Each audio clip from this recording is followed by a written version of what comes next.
Hello, and welcome to All About Film, the podcast, which is all about film.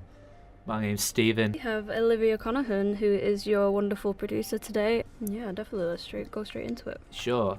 So the article is originally brought from Cinema Blend, and the title is The Russo Brothers. Oh, my internet's just loading. The Russo Brothers are certain that the X-Men are coming to the MCU. I have so many opinions on this. Really? Unbelievably, I'm very mad about this. Oh, God. You're mad? Yes, I'm mad Oh, about wow. this. Okay.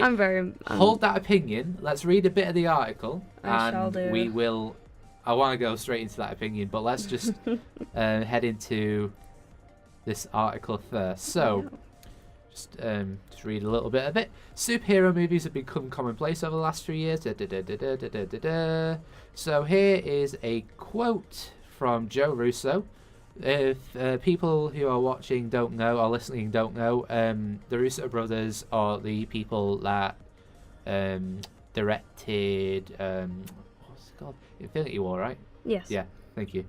I'm a Marvel fan. It's just like there's so many of them. Yeah, names it's so difficult to keep up with all the specific tiny details on every Definitely. single film. Like, Sure. So the quote is from Joe Russo.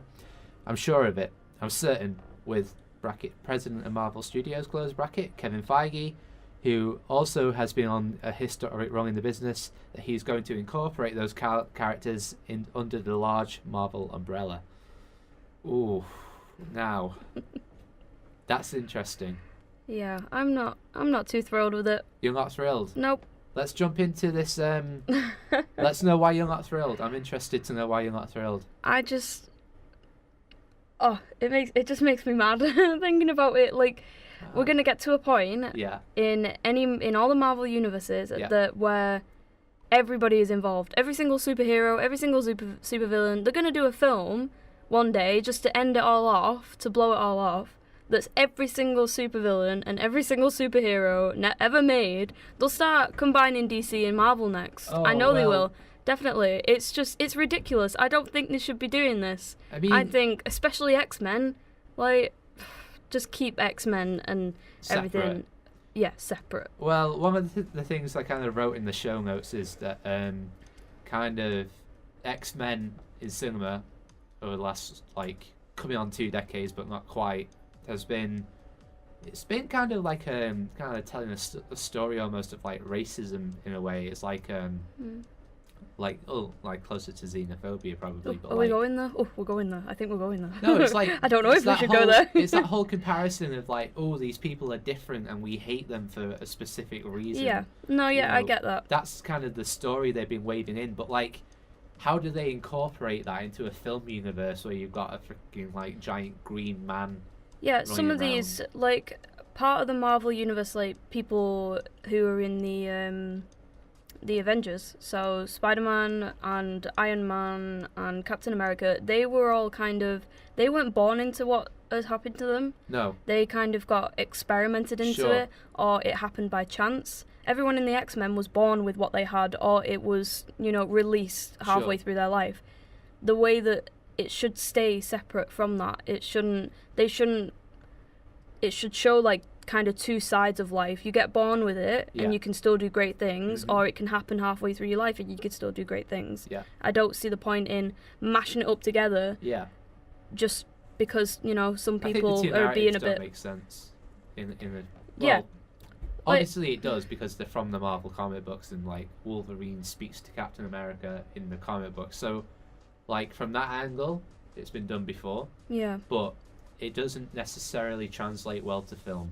Yeah, well, might not. I understand where they're coming from because obviously, Deadpool is very closely related to Wolverine and Cable, but they're wanting to put Deadpool in with the Avengers. And I just think that's ridiculous. It's a total shift. It's especially with Deadpool, the whole Ryan Reynolds thing. He would absolutely carry that character on. He would. It wouldn't be.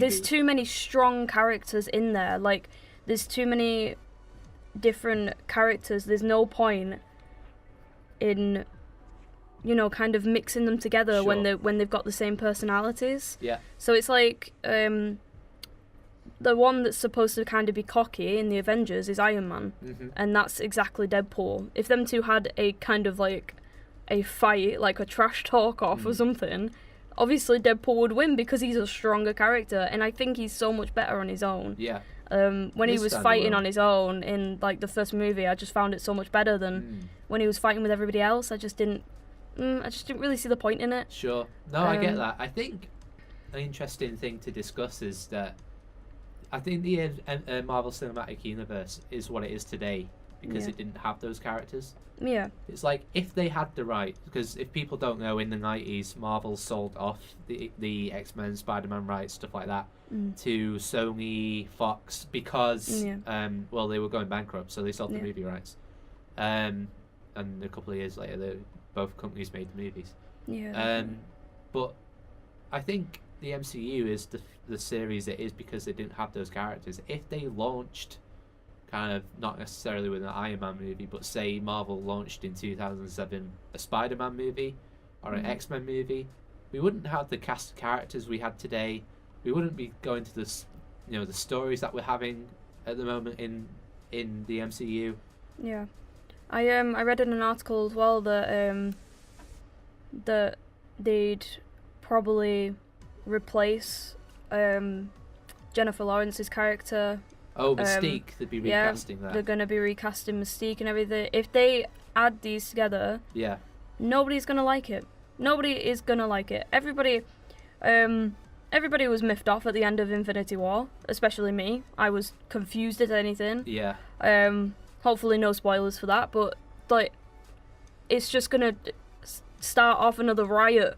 Sure. Like going up to the end of it. It's like, I feel like when unfortunately Stan Lee had passed away this year, in this month or last month, I feel like people had stepped up because they knew he was going to pass soon, and they were saying, okay, we're going to do this and this with your franchises, we're going to connect it together. I feel like they didn't want to, you know, he didn't want to do that. He wanted to keep them separate for a reason, because if he wanted them to be together, I don't know if they are in comic books. If there's so many people coming at me at the moment, like, I'm sorry, but if it's in the comic books, then it's in the comic books, then it's old, it makes sense then. Sure. But if he wanted them to be together, he probably would have incorporated their universes more in the earlier films leading up to it, you know, to ease the audiences into this, instead of just going straight into it.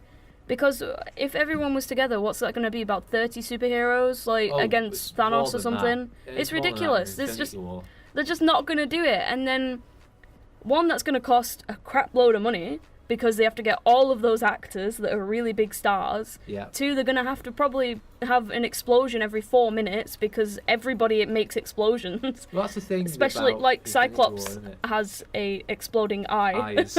You know? So you're just going to have so many explosions going on in the whole film. That's the thing about Infinity War, is that was kind of my thoughts going into it. It's like, there's so many people, it's going to have to be just that for two going on 3 hours. But then they managed it really well, but like any more, and I feel like that balance would have gone. Yeah, so, they did separate it quite nicely. Yeah. But I wasn't too sure on Guardians of the Galaxy being in Infinity War. I thought it'd be better if they were separate as well, but they did that quite nicely. They did. Have you watched Infinity War? Yeah. They did it really well, especially with Thor. Meeting up with them first and everything. It was a good. It just was a good kind of wrap up, because you obviously love all the characters in Guardians of the Galaxy, and obviously you love everyone in the Avengers. Yeah. So, yeah, just hopefully they don't mess up next year. March 3rd, I think, May 3rd. Is that the Infinity War Part 2? Part 2, yes. Ooh. I am excited for it. I'd probably go and watch the midnight release, if I'm honest. Hopefully someone will come with me. We can go. I didn't watch the midnight release for Infinity War. I've only been to one.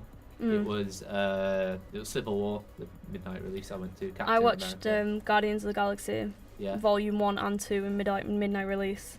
So we watched the first one. It'd be fun to watch, just like as a fresh crowd, everyone laughing together. It was just really weird though. There was so many seats as well, and I feel so bad. But come on, if there's so many seats, don't sit next to somebody.